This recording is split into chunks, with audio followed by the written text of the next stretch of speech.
Well, all right, good morning, good evening, good afternoon, ladies and gentlemen. My brothers and sisters, citizens of YouTube, PastorDowell here. Well, we all know what's going on over there in that country called Israel. And we know that the war that has ensued and pursued, and we know that there's a lot of loss of life. War's ugly, but this is not what this is about. What this is about right now, this is about a particular spiritual condition that a lot of people find themselves in. And I want you to know that these people, on purpose, turn a blind eye and close a deaf ear when it has to do with anything that comes out of their country, especially religion. It's like no matter what, they're going to stick with them no matter how many lies, no matter even if they reject the very Messiah that came to buy them, to bought them. Now, if you listen to me any length of time whatsoever at all, I've had people in the ministry that have actually lived, born and raised, and lived over in the land of Israel. And some of them have joined the military forces over there. And the one reason why they joined, because they were promised that if they was to serve in the Israeli government military, that they would get citizenship. Well, I think maybe out of 15 or 20 of them that did serve, only one got citizenship. The rest of them, you try to go figure what's happening. Well, anyway, if you listen to me any length of time, I often talk about what is all this stuff that goes on today, to where everybody comes up with these brand new fabricated movements to separate themselves from the real people of the book. You see, you know just as well as I do that the prophets are right, that the real true Israel is scattered throughout the whole world to the four corners, and the only way they're ever going to be gathered back to that place again is when the Messiah comes and reestablishes his kingdom here on this earth, where his laws, statutes, and commandments are going to rule. He's going to rule with a rod of iron, and he's going to place his people in that land. But when I speak like this, if you notice, here's some of these movements: Judeo-Christianity, Messianics, Hebrew roots, and then you can go on from there. They come up with all these types of names and cliches that they put on these movements to divorce themselves from the actual people of Yah. Now, when you read the book, the Bible, the scriptures, it only makes reference to one people from Genesis to Revelation, because it is a history of that people, the house of Israel and the house of Judah. That's it. When you get over in the New Testament and you see the 3 times that the word Christians is being mentioned, when you look behind that word Christian that is presented to you in English, it means that people almost persuaded them to be a follower of Messiah, never the Christian movement or religion. Think about this for a second. Because in the first century, when the New Testament was written, there were no such things as Christians. Christians didn't come about until the 4th century, the 3rd or 4th century, 300 and something years later. You think about that. So how did it get in the book? Sometimes people have got to start exercising self-autonomy. You've got to.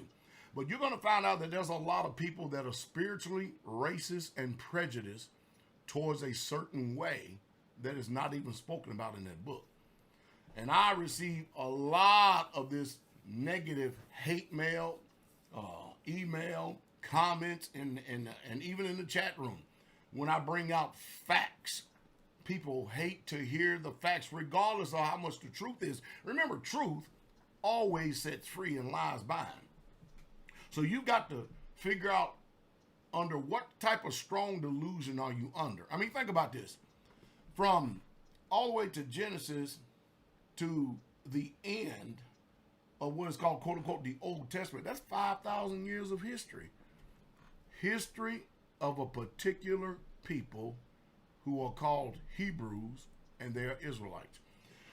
Then when you get to the Renewed Covenant or the New Testament, you have somewhere, I think it took somewhere between 60 and 90 years And yet you got these religions today that's trying to function off of 60 and 90 years of letters and written in different geographical locations, and they throw away everything else. It's nonsensical, isn't it?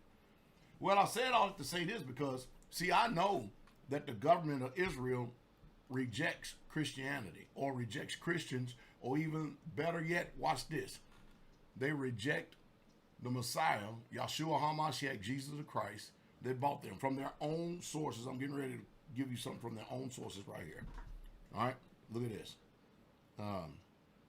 This is called, it's a memo, the Middle East Monitor, the 22nd of March, 2023. Listen what it says right here. All right, I'm going to read this to y'all, okay? Come with me. Christians will face jail in Israel for prophesying under proposed bill. So let's read this. Christians could face 1 year prison sentence for encouraging conversion to their faith.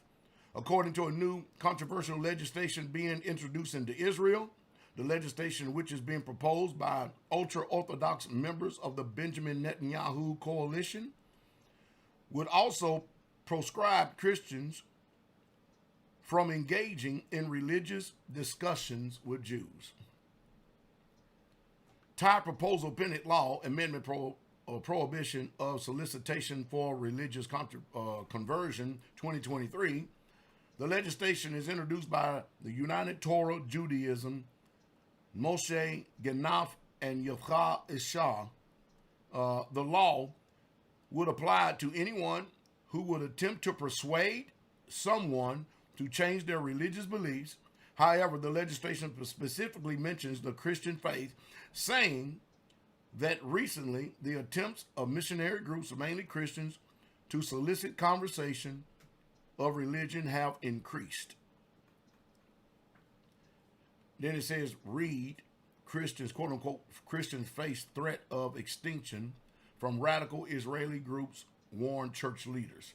Well, my question is, and I'm not even done with this article yet, is why is it, I mean, gotta think about this. Why is it that we don't never hear about this with all these Christian networks over here? Why don't they ever bring this up and ever read this across their news feeds in their congregation? Why is it in here in the United States of America with all this we report and you decide? Why is this totally mute and silent on this? What is going on? And then people want to try to flip the script and demonize me when I bring out hard, concrete evidence in reference to this. And I go on with the article here for a second.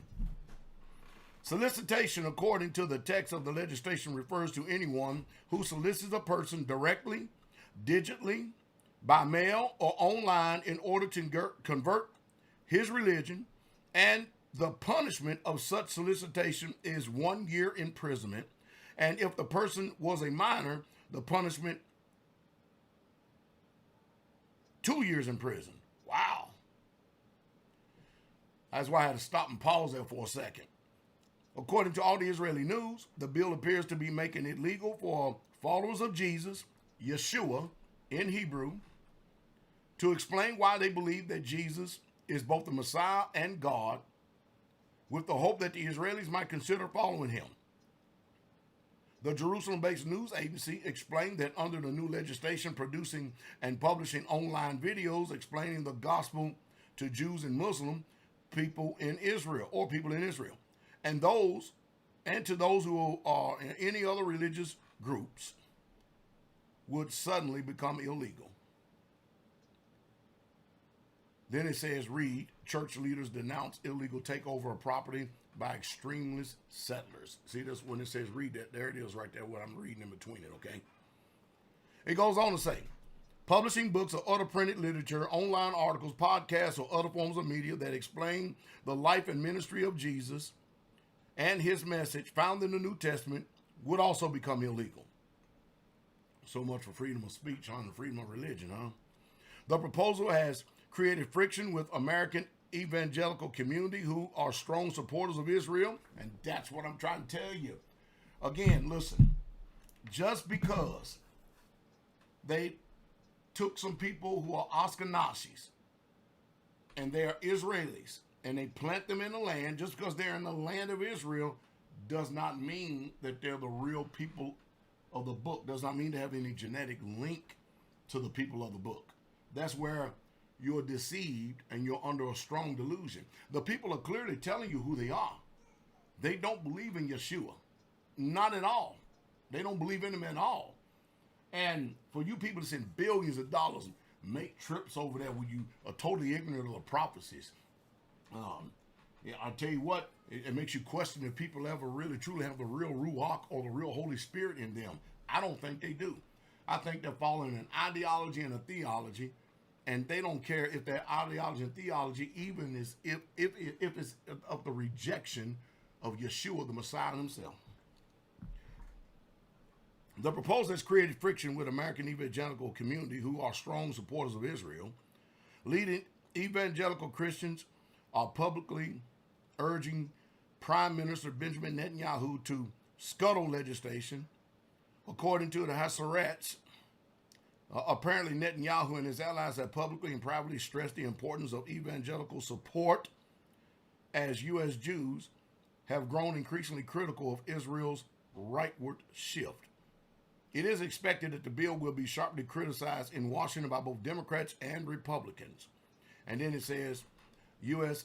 sympathy for Palestinians at unprecedented level as Israel's image is hit.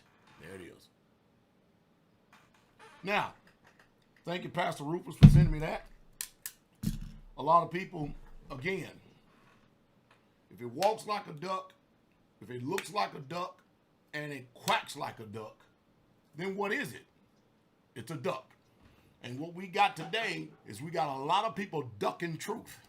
We got a lot of people in Messianic roots, Hebrew roots, those who say that they are followers of Messiah, they are ducking the real true truth. Because, you know, when you reject God's people, and I'm talking about his real people that are scattered throughout the diaspora, and you accept someone else that has this type of offense against the real Yeshua Messiah, that means you are a partaker of their sins and you have joined in with them.